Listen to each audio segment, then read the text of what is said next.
It was a fantastic entry. I wish I was riding a pillion here. Okay. Are we live? And now for the most awaited moment, ladies and gentlemen, a very interesting session that all of us were looking forward to. Please welcome on stage Mr. Anupam Thareja, founder, Phi Capital and co-founder of the Classic Legends.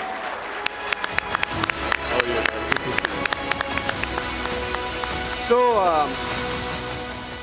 I wanted to start with an anecdote, Anupam. In my family, between me and my brother, we've owned 4 bikes. And all the 4 bikes have been from the same brand.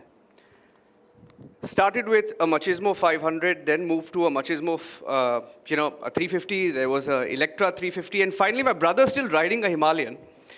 But he bought that bike about 5 to 6 years back because a Java was not in the market. A Yazdi was not in the market. They were dead brands in the biking world, right? First of all, thank you for bringing them back because I remember growing up seeing the rascals, as you call them, riding the Yazdi and the Java. Why did you bring these bikes back to life? Can you guys hear me? So imagine he calls me on a stage and he tells me he has 4 bikes of my competitor, right? I don't know how to start with that. Right? Had. No, I think there is a very interesting story. I think it is in 2015. I was having lunch with Anand Mahindra. Some of you who know him will realize that he is a Taurian, right? And he prides himself that I'm very stubborn, right? So he's a stubborn Taurian. And he was just getting out of a 2-wheeler venture which was not doing so well. And both of us were sitting and we were strategizing what to do. And he asked me, if you were me, what would you do? So I said, listen, I got a few brands. If I were you, I'd be doing Yazdi and Java and nothing else, right? And it was just a casual comment I made from a more strategic and overall perspective. And I was also coming out of the reminiscences of, by the way, I was involved in Royal Enfield from 2005 when the turnaround happened. So I was also reminiscing the past of how to revive brands. And I didn't realize that Anand is not only stubborn, but he is obsessive and quick, right? We just realized that the Yazdi brand is owned by a guy called Baman Irani, who runs a company called Rustamji. He's a builder in Bombay. It's his father who had brought Java and Yazdi to India, and he owns the brand. So very quickly, it's all happening. We call it pronoia or serendipity. It's all happening there. He just picks up a phone and says, I was in Lavadil in Ooty, and I had this girl who was from the Yazdi family, Faribose. So he calls Faribose and says, Faribose, how do I get in touch with Baman? So we all knew Baman socially. Anyway, long story short, he fixes up a meeting. I was leaving I remember Varanasi that day, and I came back from Varanasi and I went from the airport to see Baman. And because I was there, I was wearing a kurti and a jeans, and you get that Rudraksh mala. So I was wearing that. I didn't even care. I just went to his office. And Baman, expecting me to come to buy his brand, for the first time probably he wore a suit and a tie and properly polished shoes, and he was waiting for me. But the long story short is that I went in there and we spoke about Yazdi. And like what happens with bikes, Niranjan, Yes. Baman teared up and he said, if my father would be sitting here and seeing there was a chance to revive a brand which he built, he would bless me from his grave. And then he went with his lawyers and he came back with a 1-page agreement to sell me the brand. And the amount of that brand was empty. So I was wondering, what will this guy fill? I had a check in my pocket, a big check, which Anand and me had decided that we are willing to pay to buy the brand. And this bugger fills in 1 rupee and says, thank you for trying to revive my brand. And that's how I got Yazdi along with Java, and the story began. And I remember calling Anand and telling him, what a mad bawa this guy is. I came here to give him money to buy his brand, and I'm walking away with the brand, and he wants to put in money into our company to become a partner because that was his only request. And let me tell you, that's how brands are born, and that's how Yazdi came back into the company. What a story, what a story. I have to confess, I took a ride. By the way, this bike was in our basement last night, and I was shown a picture that the Java, it's a Bobber 42, right? Yes. So I was told it's in the basement, and I took it for a long ride, and they warned me that the petrol, it was running low on fuel. So I took the liberty and took it to the petrol pump, and I loved it. I loved it, and I think you've done something fantastic with the brand, first of all. So congratulations for bringing this back to life. But tell me, usually people launch brands, right? In a market like India, you have so many brands. And I don't want to talk about your competitor, right? But you're in that league, right? You have so many brands. You have the Bajaj, you have the Royal Enfield, you have the Heroes, and you have the foreign bikes also come in. You have the Triumphs, you have the Harley Davidson, and you're competing with many of them now, right? Why did you decide to revive brands in an already, I would say, crowded market? So if you go to my Insta heading, it says, some call me crazy, the others call for advice. I think I would stick with the crazy part of it, because I think it's only, it's passion and madness, because it's an over-competitive market, as you rightly said. And I don't know how many of you know, there is no bike brand or a car brand launched for a very long time unless it's a disruption. Yes. Like electric. If there's a technology disruption, you can come out with it. But on an ICE engine, it is almost ludicrous to launch a bike. And I'll tell you why. Because the ROE, I'm also a financial guy, by the way. The ROE on motorcycles is very high. You know what is ROE?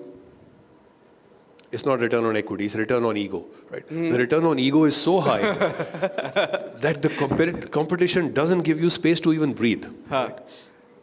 And then within that, we are trying to come up with a classic, right? And as you rightly said, there are enough classic brands that were coming. But the only thing which I was reasonably clear, bike I will make, but can I revive memories, right? Because if you look at Yazdi and Java, all of you would know here that when people talk about good old days, there is nothing good or old about those days, right? In those days, they were not old and they were not good, right? We were struggling in those days, right? But the memory is so freely interpretable that the current dissatisfaction makes us love the past times, right? That's called nostalgia. And I must tell you, nostalgia is a beautiful liar, right? So you banking on nostalgia to bring in this brand was not an easy play. It was not the right thing to do. But I know one thing, that all the other classic brands, the generations have seen them on posters. But Yazdi and Java, you have seen with your uncles, those lovable rascals. Correct. Their first love, the first fall, the first paycheck happened on a Yazdi, right? So this was not a poster. You never wrote posters to your office, right? These were real bikes. They were somewhere in the memory, and human mind is a very expensive real estate. So it was there in that real estate. My job was to take it out, right? And I was very confident that when I did my surveys, when I did my clinics, I realized that this love is just effervescent, right? It's just there, right? And we had to now put a form to it. And it's not easy. I can go on, but let me tell you one thing. And if I ask for a raise of hands, do you think it's easier to make a new brand or to revive an old brand? Make a new brand, raise your hands. Revive a new brand, revive an old brand. So see, it's a funny thing. It's 50-50. Not the answer you're expecting. But I'll tell you something. You know, there's a movie called Sholay. Yes, I've seen Sholay. Anybody who tries to remake a Sholay fails, right? Or Sound of Music, right? Or Silsila. Because the beauty of it is when you make a Sholay, they will say, no, that was better. Oh, you can never have a Gabbar Singh or a Dharminder or a Amitabh Bachchan, right? So the expectation to revive is so high that it almost discourages you, because the expectation of a Yazdi is, oh, good old days. It's freely interpretable. You made everything so beautiful in those days. So to get something from that era now was difficult. But then remember, there is always James Bond, right? Daniel Craig is a new James Bond. So you can continue a legacy as long as you can lend in to contemporize the classic. Remember, these bikes were a part of a cultural shift at that time. They participated in that cultural shift, probably even influenced the cultural shift. And they come preloaded or pre-installed with emotional equity. The question is, how do you give that emotional equity a form so authentic and so honest that when people see it, if it's not, they are transported back to the same era, maybe not of the same simplicity, because I said past is very freely interpretable, right? But if they see that, then it works. So I can say, while Sholay was our challenge, but remember, James Bond is a reality, or Batman made a new Batman. So we are here to contemporize the classic, keeping the form flowing, safety. I'm sure you rode the bike, the handling, the braking. So the product is rock solid. The brand is great. And by the way, my design brief to my designer is not about the bike should look like this. I actually talk about the rider. So Yazdi was a lovable rascal, right? Whereas Java is the understated classic. Even in Indian movies, if you see, take Sholay. So Amitabh Bachchan is Java and Dharmender is Yazdi. Take Dil Chahta Hai, right? Amir Khan is Yazdi and Akshay Khanna is your Java. Zindagi Na Milegi Dobara. That rascal Farhan Akhtar probably talks about Yazdi, and Hrithik Roshan, very proper, is the Java boy. So within the brand, we have tried to make as much cohesiveness because they joined at the hip, right? So yeah, that's how we think brands. So you have a brand called Classic Legends. You've revived these classic motorcycle brands, right? So you're reviving brands that were born and they thrived in India. One fine day, they just shut down. In 1995, correct? 1995 is when I think the SDs and the Javas, one fine day, they were gone. And today, you're not just bringing them back to life, but you're also involved and associated with one of the biggest names in motorcycling around the world, the BSA, right? So ladies and gentlemen, the BSA, the iconic BSA, born in Britain, and Anupam Thareja, an Indian entrepreneur, has a big role to play. He handles BSA. So an Indian running BSA, what does that feel like? So somebody once told me out there that you are taking our Kohinoor now, right? And that I actually took it with a lot of panache and pride, right? So remember when UK was the industry or the factory of the world, Birmingham was a factory of UK. And BSA was the heart of Birmingham, right? That's why it's called BSA, Birmingham Small Arms, right? That's the full form. There is a serial called Peaky Blinders, which brings it out very nicely. So yeah, for us, it's very important, right?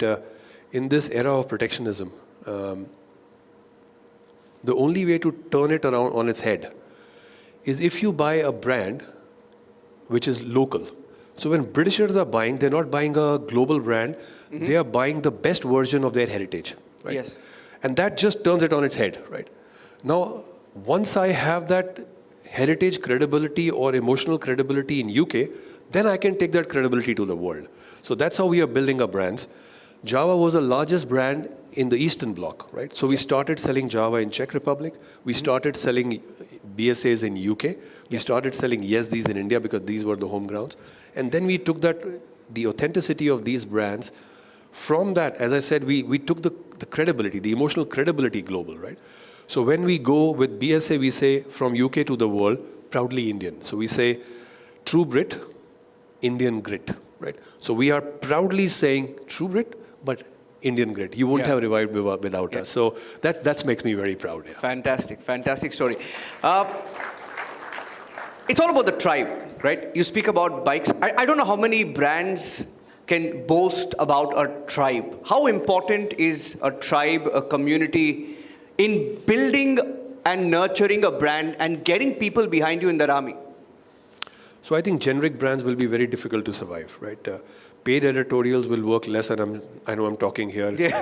Maybe Arnab will hate me for it, but I think evangelization by a rider or by a buyer is the true way of going forward in terms of marketing. You have to create like-minded or adjacencies which work. So if you see, we support the armed forces, right? The war widows, the martyrs' kids. We have a coffee brand. We just launched Yazdi Coffee, so we do brew rides. We have Nomads, which is a tribe, which is a riding community.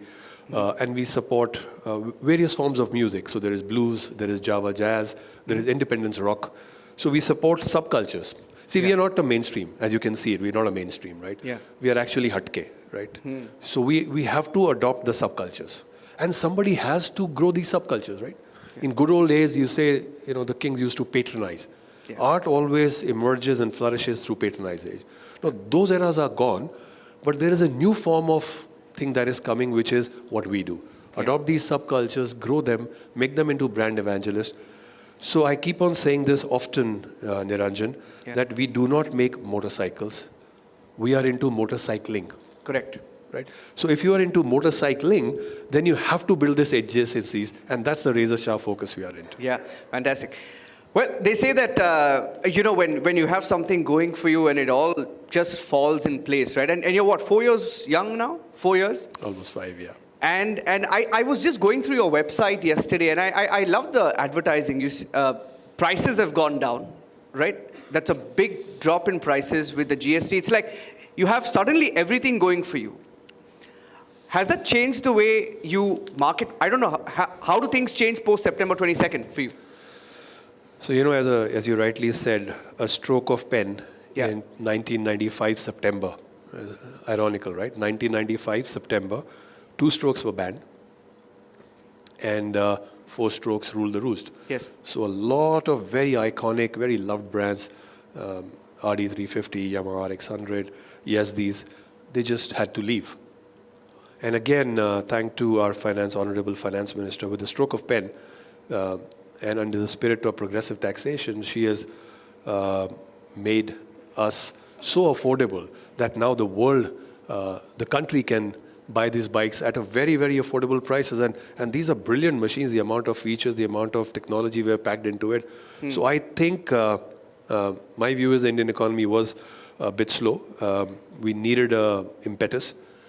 And what a stroke, what a master stroke by our Honorable Prime Minister and Honorable Finance Minister. I think it's brilliant. So no, we're not changing the way it's marketing. We are saying this beautiful machine is yours now for 20,000 less. So what else? Right? We changed a big P. So I keep on saying I just launched a Yazdi Roadster on 12th of August, and you guys were invited and Arnab was invited. So I launched it on 12th of August for 2,09,000. Our finance minister relaunched it on me on 3rd of September at 1,90,000, right? So I'm very happy with saying that. Yeah. So you're an investor, right? Primarily, I know that you're an investor. But when an investor puts his money on, let's say, motorcycles, right? How do you know where you need to put your money on, your bet on in the Indian story? So no, as I said, we are a bunch of madmen. Three of us are misfits. And with all humility, I call Anand a misfit too, because in the 3 of us, he calls himself the Zen, Bamanim calls himself the legacy, and they call me the brat, right?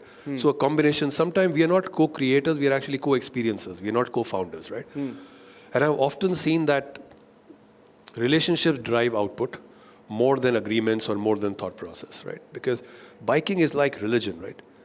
There is a belief. So we had probably the world's best brand, the largest motorcycle brand of the West till 80s. Yeah. The largest brand of the Eastern Curtain, which is Java, and the most lovable brand in India called Yazdi, right? So as I said, we cannot go into a market and try to make them buy today what we want unless there is a cultural significance to it. Correct. So these brands had a cultural significance in those dominant markets of yesteryears and today. And if we had the access to that brand, we had the access to Mahindra's supply chain and manufacturing prowess. Yeah. We had the passion and legacy of Baman being there because his dad is the one who got Java. Yeah. And he himself as a kid was in Mysore making Yazdis, right? Yes. So we had authentic pillars through and through. And somebody needs to take that plunge, right? So, yes, I'm an investor, but you can call me a investment biker if that works for you, because this makes this ticks all the boxes: emotional tick, passion tick, financial tick. So I think we're all right. Yeah. How many models do you have now? In 4 years, how many have you put out there for the market?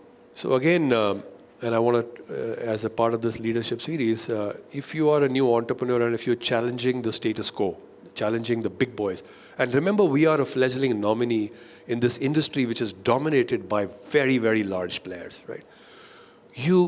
So I'll tell you a story. When you start, there's an ad agency that walks into you and say, I have done this brand, this brand, this brand, this brand. This is how I'll do it. So I say, great, can I have your deck? So we collected all the decks of all the people who had done some brand or the other. And I gave it to my team and said, take it, consolidate it. Whatever is written, don't do it. Because if you do what they're telling you to do, the guys who are already doing it will beat you with experience, with money, with legacy. So break rules, right? Yeah. So you launch one brand, we launch 3. You launch it with one bike, we launched it with 9, right? So that's the kind of madness, that's the kind of passion, that's the kind of sense of ownership that you need to bring it to the table when you're trying to disrupt. Correct. I'm going to take a little generic for you, and this is for all of you. If you want, remember the world is changing. Yes. When we were growing up, to be a challenger was very difficult. It was more a stroke of luck how you won against the big boys rather than a strategy. Because there were 4 pillars, they were dominating. And you can take it to FMCGs, easiest to take it there. There were 4 pillars, right? They controlled the media. They had the power, so the press was there, Doordarshan was there, or a few channels that were there. So a toothpaste brand or a soap brand or a cream brand could buy the assets for a very long period of time, or the back page of India Today for a very long period of time, right? So they controlled that. The second thing they controlled was people. I remember when I was a day zero candidate, the day zero companies were the levers and the ITCs and the big boys. So they had the control of media, they were getting the best people. The third which they had was, of course, they had the money, so they had the large factories and they had cost of the product, and they had R&D to keep on taking out products. So they had the product. So they had promotion with them, they had people with them, they had product with them, and the most important thing they had was distribution. They just controlled distribution. Yes. So imagine if as a new guy I need to get and start selling a soap, how can I match the might of that distribution, the might of that promotion of advertising? How do I do that? Yeah. Now fast forward it to today. Go to any campus. The day zero companies are startups. Correct. So actually the startups can get best people.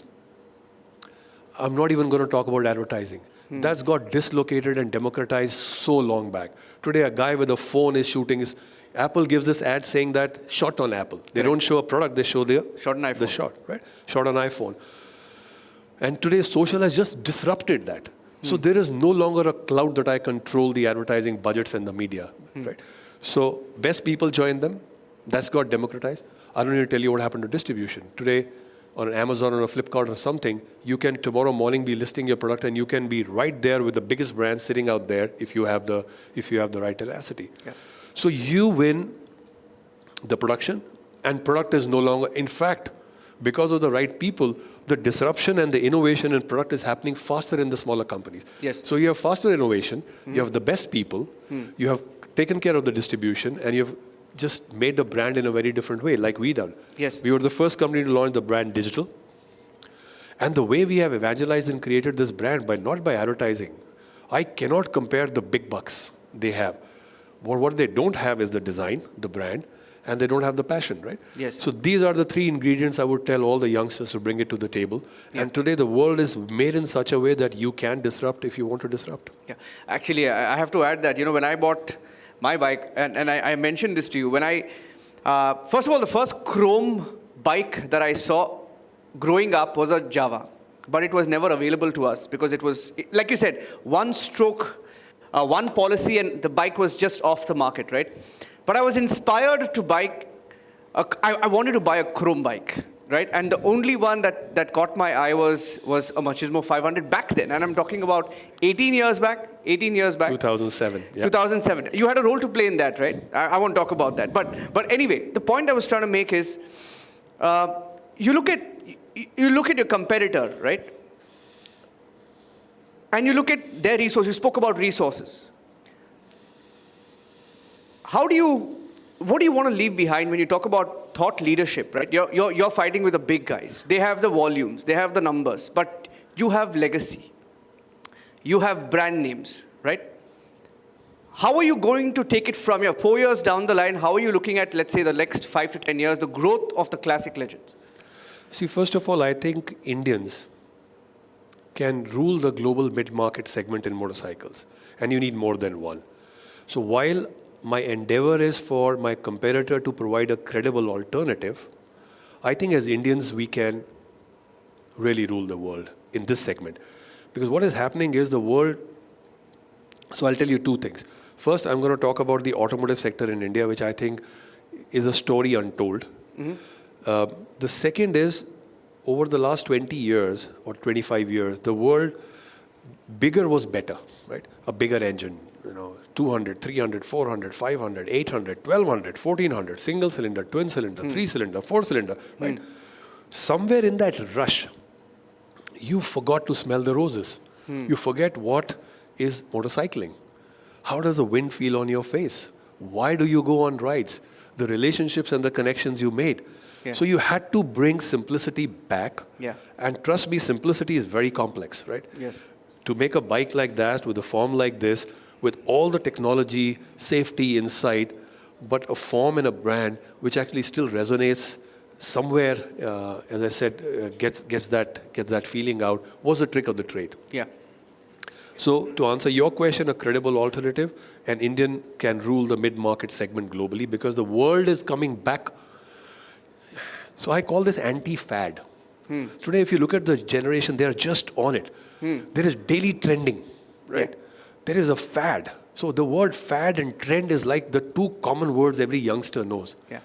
While they're completely immersed into it, because of this, there is an equally potent need that's emerging, which is to belong somewhere.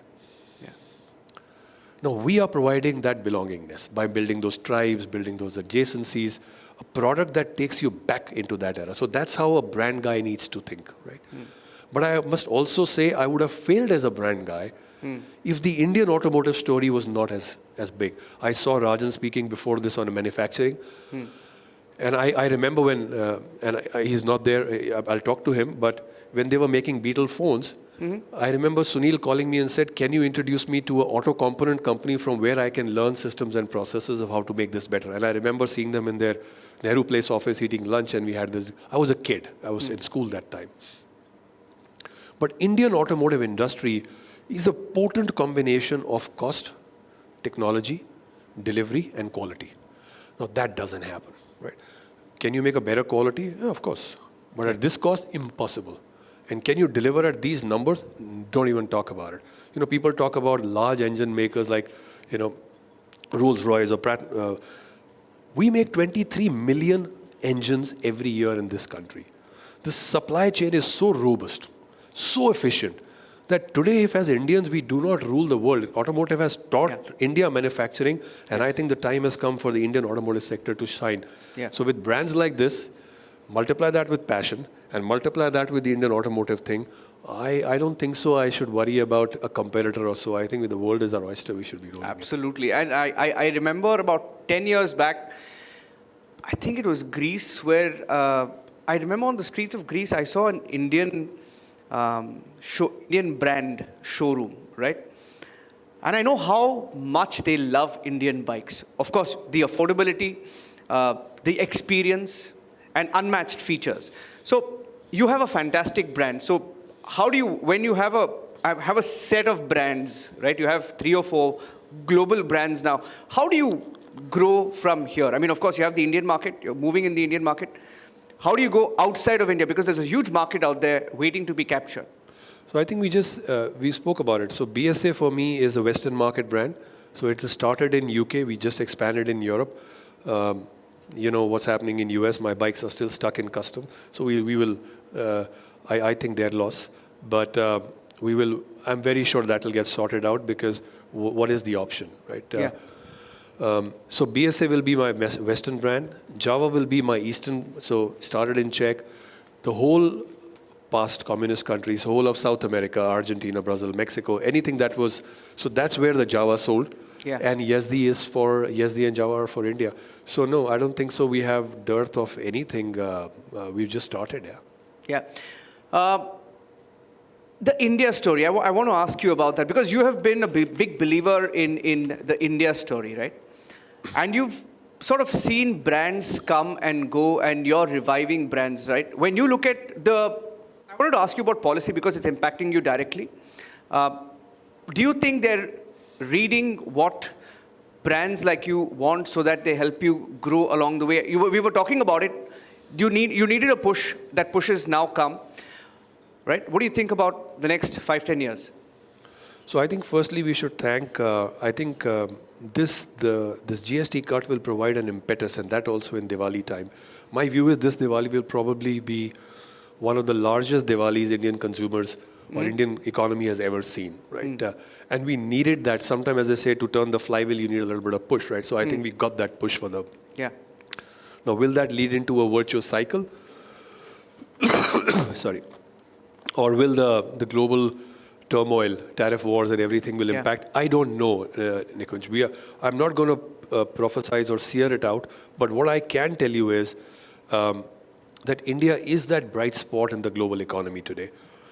The speed at which we are making conducive policy changes, particularly in the manufacturing side, is phenomenal, right? Yeah. Support of a brand, and I can tell this openly to all of you, I haven't faced a single hurdle, any of the bottlenecks to either launch, promote, or expand my business in India. And I must say that this is being in India and buying many companies for the last 20 years and turning them around. I must say that the last 10 years are phenomenal. And if we do not use this as a springboard and take it to the next level, then the fault lies with us. Yeah. I think the policy framework is just sitting out there. And by the way, we have a few SD and Java owners in our Republic campus as well. And I have to tell you, it's fantastic to see how you have grown, right? And I was surprised when I first got to know that Anupam Thareja is bringing the Java and SD back to life. I was excited. And your friend Arnab is here. I want to ask Arnab as well, our editor-in-chief. You all go back a long way, and I wanted to bring you into this conversation because there was a request also made that you come up on stage and pose with the Java, Arnab. Can I get a mic, please? Yeah. So, Niranjan, Anupam and I were in class 8, Mount St. Mary's, same class, same bench. So, we go back a long way, right, Anupam? You bet, man, of course. It's amazing, Sometimes stories go back strangely. I remember him. I was Hugh's house. Which house were you? Price House. Huh? Price House. Price House, yeah. So he was a footballer. This is memory structure, huh? Good old days. There was nothing good or old. He was a footballer. He was a footballer, and I used to debate. I was a meek boy. I used to debate. And when I started Republic, we connected, and I'm very proud to call him a friend. So we keep catching up. We're very different people. But I must say, one moment happened, Anupam. When Anupam and I met, it was a Four Seasons hotel. Four Seasons? Saki, the Chinese restaurant. So we were at the Chinese restaurant there, and Anupam says, "Tu jara baith, main abhi aa raha hu." I said, "ठीक है अभी." फिर 10 minute बाद आता है, "तू जरा 2 minute बैठ, मैं एक काम खत्म करके आ रहा हूँ." I said, "ठीक है." Then he comes after 20 minutes, and there's an elderly foreigner sitting on the bar. And I said, "What have you been doing?" He said, "वो मैंने एक company उसकी अभी बस खरीद ली है." मैं तो कौन सी company है? बोलता है BSA. So I was so amazed, Anupam. And I felt so proud, and we are on the same journey. Thank you very much. You have created a brand, my friend. Very proud of you. Very proud. This is just nothing, Niranjan. इसमें दोस्ती है बहुत. इसमें कोई business की बात नहीं है. There was a request. He's just a good friend of mine. There was a request. And I'm very proud of you, Anupam, for what you're doing. And you have a very exciting life. If I drive the bike, Niranjan, then you better get off the stage. But I'm proud of you for what you've done. I wish you buy many more companies, take the India brand forward, and be a proud ambassador. And I want to tell you one more thing. You become the brand ambassador for your companies. With the way you look, your passion for this, don't look for anyone else. He wants me to praise him that how he created Republic. No, I think he's be a good brand ambassador. He's building authentic motorcycling guy who's into this. I think it'll be fantastic. You be the brand ambassador. We are there behind you. Thank you so much. Really you, appreciate. Anupam. He's been always been a Thank you, supporter. Anupam. Thank you Thank very you. much. Thank There was a request actually. The reason why we called you on stage was to sit on a Java and pose for a picture. Jacket to utar de. You have to take off your jacket for that. Let me hold that. Let me hold that. Nahi, bet. I'll stand with you. Huh?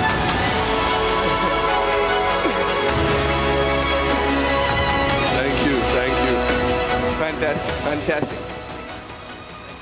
Take care. Thank you, Arnab, Thank you. and thank you, Anupam. Lovely session. I request Arnab to just quickly, if you can just... Palm. With